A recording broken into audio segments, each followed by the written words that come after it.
What's up, fellow nerds? Got another CGC unboxing for today.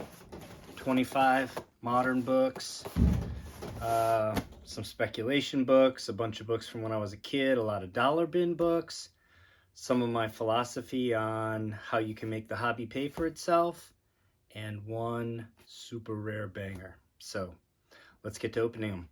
All right, fellow nerds, this is my second CGC submission. This is modern books. Give you a sense for turnaround time. I shipped these on November 29th last year, 2021. They put them into their system as received on the 8th of December. And then they shipped them back to me the 30th of March, and I received them the 4th of April. So that's about 4 months and a week. So much better, about half the time that they did my last submission, which was almost 8 months. So let's see what we have. As I said, there's some books here from my childhood. There's some dollar bin books. And there's a few speculation books. A little something for everybody, I think.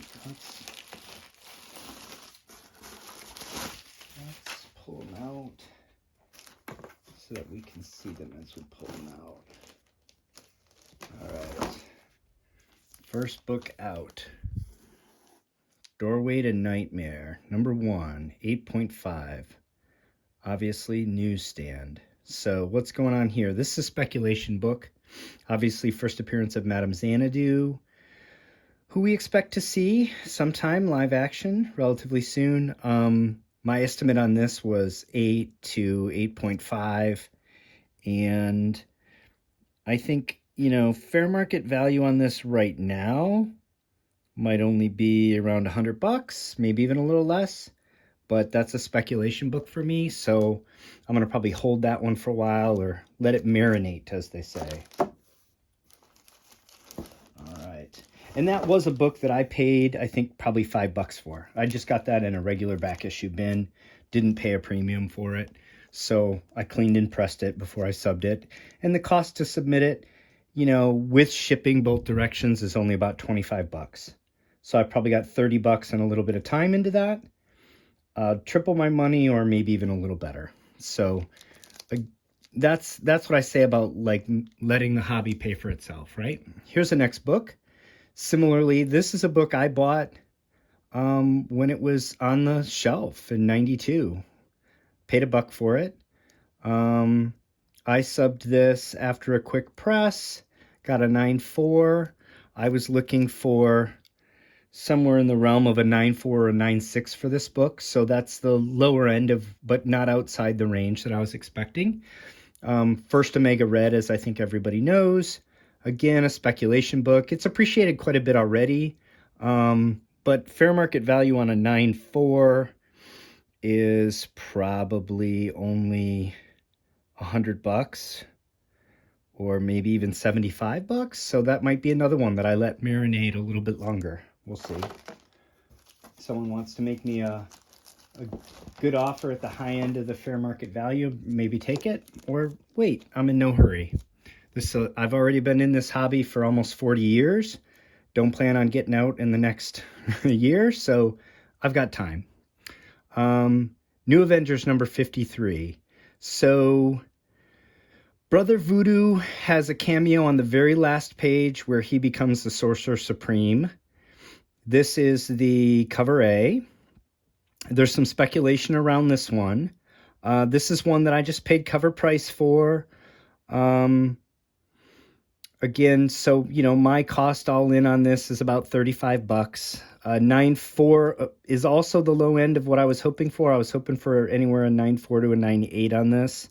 I know that it had a few flaws, but I was hopeful we would, I know they do allow a few barely perceptible flaws in a 9.8. So this right now, honestly, fair market value is only probably $35 about what I have into it. So that's definitely a speculation book for me. Hold that and see what happens. I do think there are not a lot of those in the census. So if that book does start to move, it can move quickly because the inventory is very low, so supply is very low. If demand goes up even just a little bit, we'll see a nice bump in the value of that book. Here's another book that I bought at the comic shop for cover price, so $1. I've actually got 4 copies of this in here. These have literally been sitting in my collection just in a long box with a bag and board since I bought them off the shelf in '91. I got 3 9/6s and 1 9/8. So all of these were books that I was, hoping to get 9/6, 9/8 on. And they're not especially spec books for me. They're just books that, I could turn into something more valuable in my collection. So I paid $1 for them. I've been carrying them around for 30 years. Invest another 25 in getting them slabbed. And now I'm in it for, $30. And fair market value on a 9/6 is $80. But fair market value on that 9/8 is about $160. So I can turn those into Silver Age or Golden Age books that I'm more interested in having in my collection. And that's why I subbed them. Here's another speculation book. Astonishing Ant-Man number 12. This is from 2016. I actually think I got this out of a quarter bin, believe it or not. But I definitely didn't pay more than cover for this. Pressed it, got lucky, got the 9/8. And the fair market value on this right now is not really high, but this is the first appearance of Darren Cross as a Yellow Jacket, and the speculation is that he's going to be Yellow Jacket. Rather, he's going to return as Yellow Jacket in the next Ant-Man movie. So that's a spec book for me. Here we go. Peacemaker, the number 1 from the limited series from DC in '88. These are books that you could get regularly in the dollar bins at any point over the last 30 years until just the last year. So I had multiple copies of this.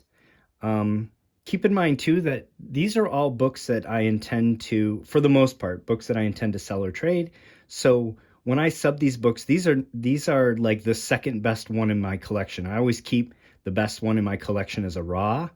And then these are all second best. So they typically do have a few flaws. I was not expecting 9/8 on all these, but I did get lucky with this one. So this is a dollar bin book.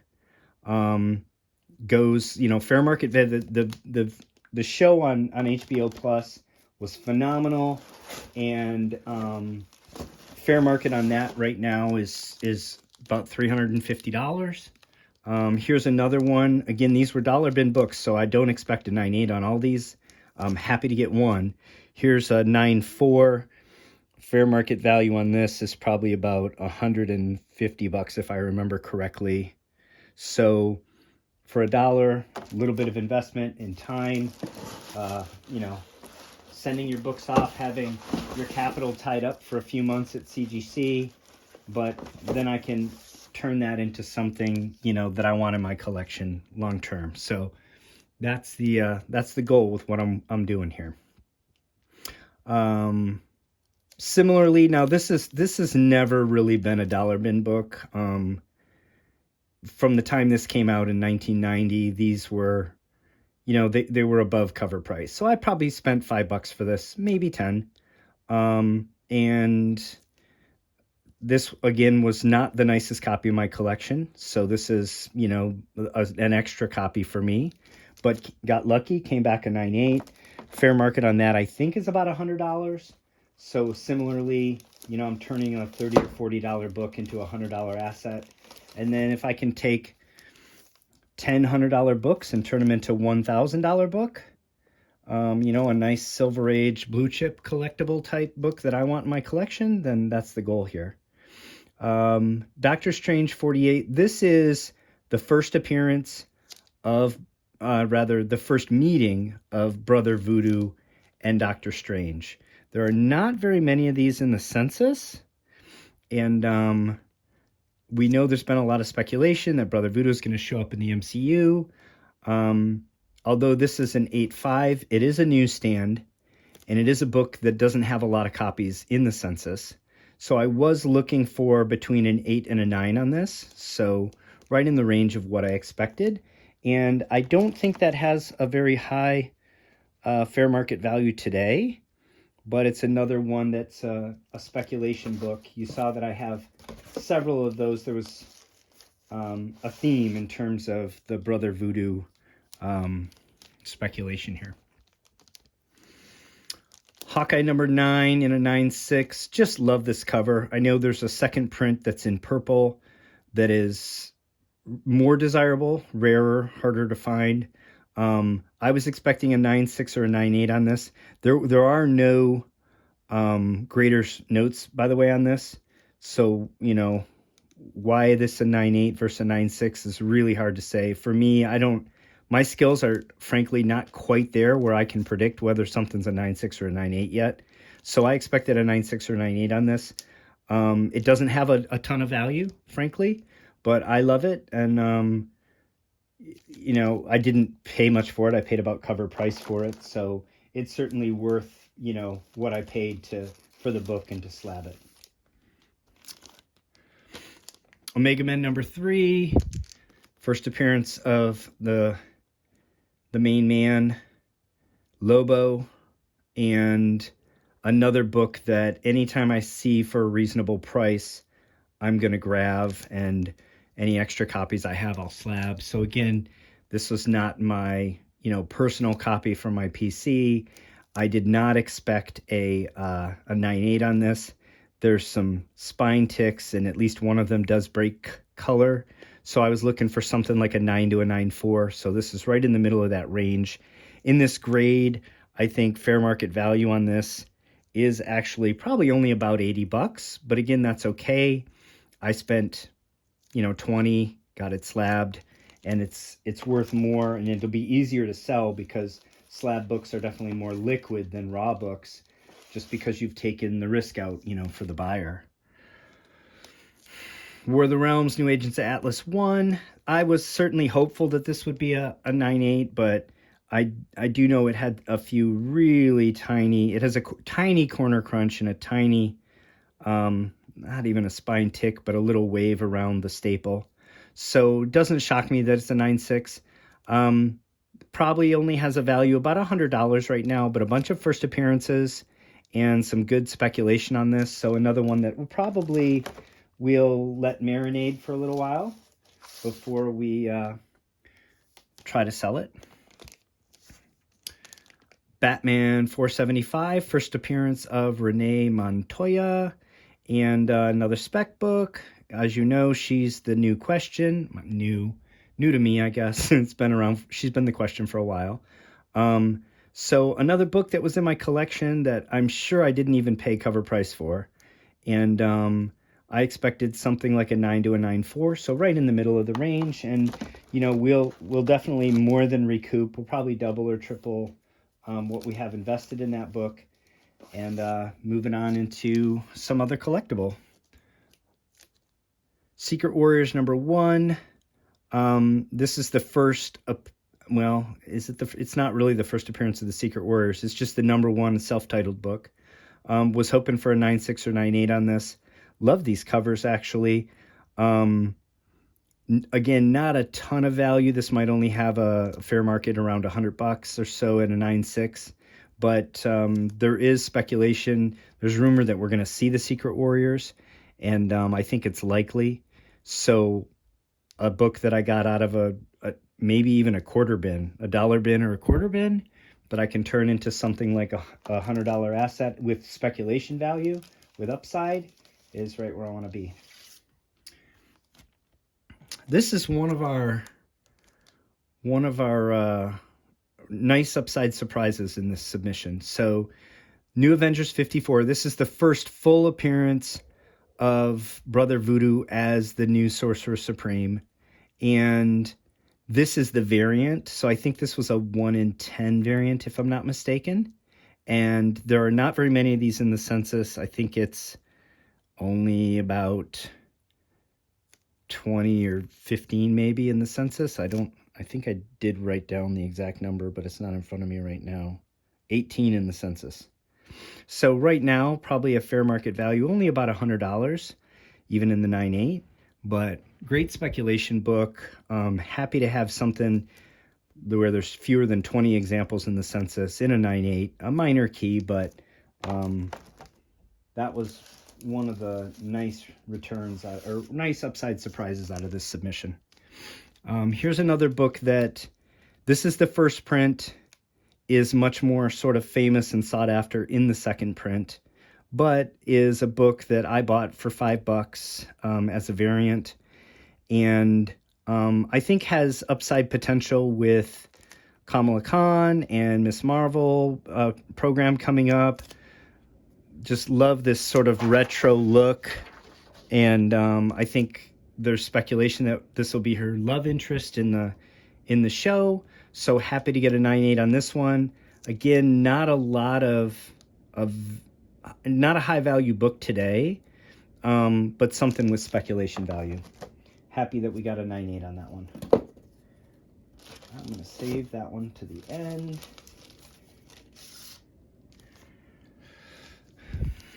Marvel Superhero Secret Wars 3.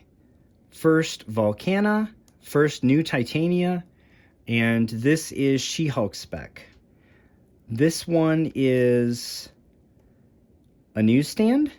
Does have a few really small ticks, so I was not expecting a 9.8 on this. 9.4's probably exactly where I thought it'd be, somewhere between 9.2 and 9.6 on a good day. Fair market value on it right this moment, not high, maybe $100, maybe even a little less, but great speculation book. And I do think we'll get a little bit of a premium because it is a newsstand, and somewhere around a 9.4, you start to see a little uptick in what people are willing to pay for a newsstand, because in the lower grades newsstand, you're not going to see much of a premium, but in the higher grades, they are much harder to find, because, you know, when we were kids and we were spinner racks and going through all those books, they stacked them that deep, and you had to flip all the tops, and it created a lot of spine ticks in this area in particular. And so, you know, a 9.4 is tough for a newsstand edition from 1984. Next up is Superman 4, first appearance Bloodsport. This one's a 9.4. And again, I knew it wasn't perfect. This is totally a dollar bin book that I, for sure didn't pay more than $1 for. It does have a couple of really tiny spine ticks that don't even look like they break color. But we'll see what happens with Bloodsport. I think even in this grade, again, being in for $1, I would, I can double up my money and turn this into, a collectible that I'd rather have in my collection. Or, maybe we hold it for a while and see what happens.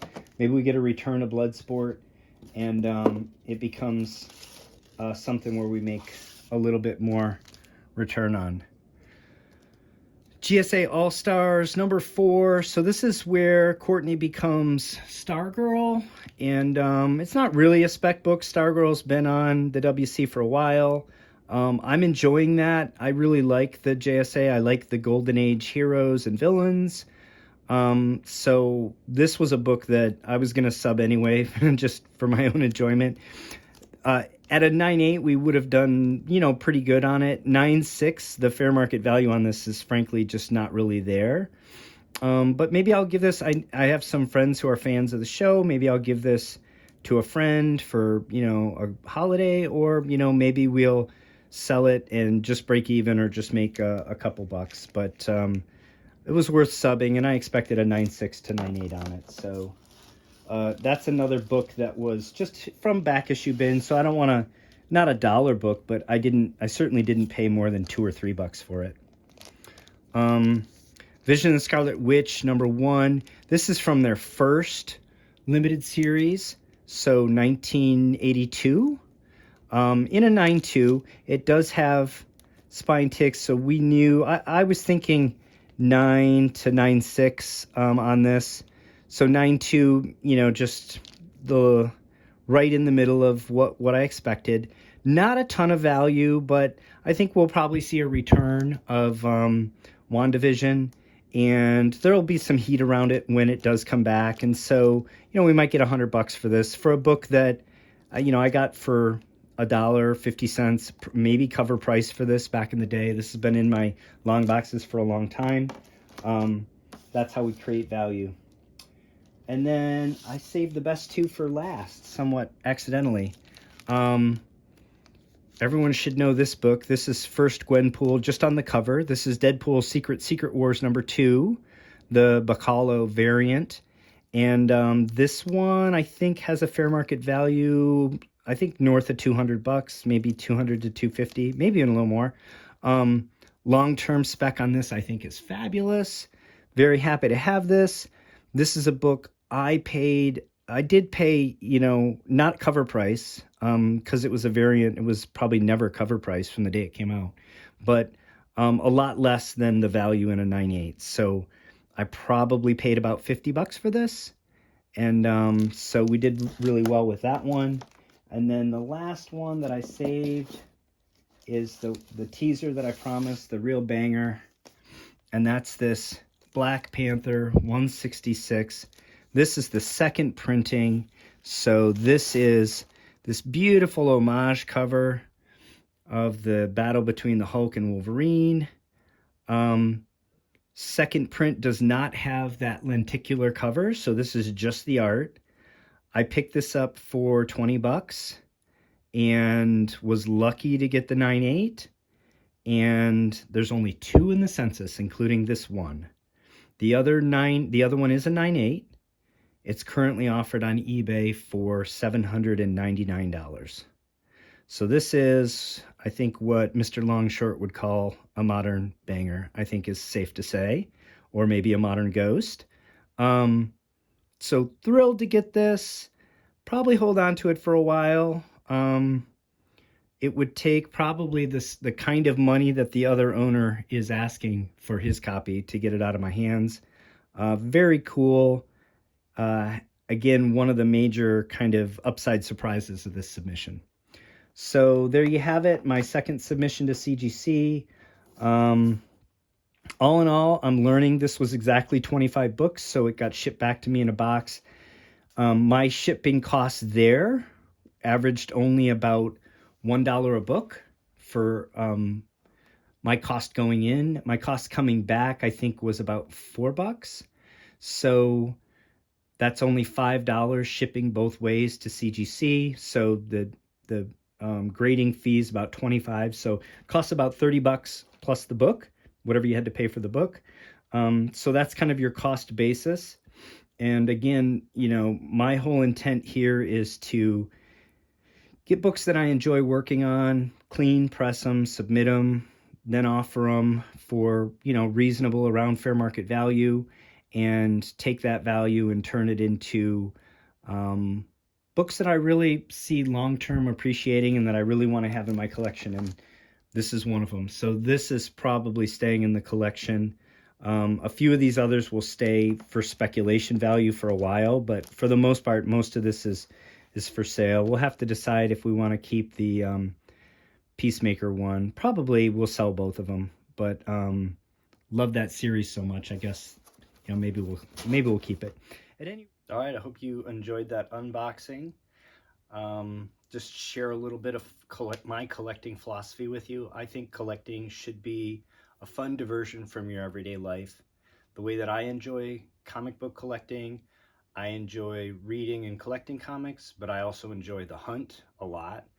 I like cleaning and pressing because it makes me feel good to improve comics and preserve them. And I like the submitting to CGC and getting them back, selling and trading. Those are all like games within the game that I enjoy very much. And I'm trying to practice my hobby on a budget. So I'm trying to do those things in a way that I can improve my collection without breaking my wallet. And I hope you saw from the books that I selected to submit to CGC, I'm not swinging for the fences with every submission. So Some of the books are going to be, frankly, books that today, at fair market value, I would maybe, if I had to sell it right now, just break even on all my work that I did. So, you know, maybe I spent $1 or $5 for that book, $30 to submit it. So now I'm into that book for 31, 35 bucks. Maybe the fair market value is only that much money. Here's some, you know, a couple of examples from my submission today, right? These are books that today I'd probably be lucky to break even on if I was forced to sell them, but I'm playing the long game. So, you know, these are spec books for me. Both of these happen to be spec around Brother Voodoo, but I can wait a year, I can wait 6 months, I can wait 2 years if I need to. And, you know, maybe even after that time, I sell that book for $100 and I make $50 on it or something like that. That's also fine with me. I could also just sell them now and break even and move on. Like I said, I'm not swinging for the fences with every book I'm submitting. But then you're going to have a bunch of books that are just kind of bread and butter. Minor keys, modern keys. These are books that you can buy for anywhere from $1 to, you know, maybe $20 or $40, and you can sub them. They can come back, and you can sell them in anywhere from 80 to 120 bucks. You're just going to make $50 to $100 on every one of those transactions, and if you do enough of those transactions, you can turn those books into something that you really want. A book like this for me, or a book like this. So that's kind of what I'm trying to do with most of my books, right in that bread and butter. I'm going to spend anywhere from $1 to $5, occasionally 20 or 40 bucks, and I'm going to turn that book into something that I can sell for very easily something between $100 and $200.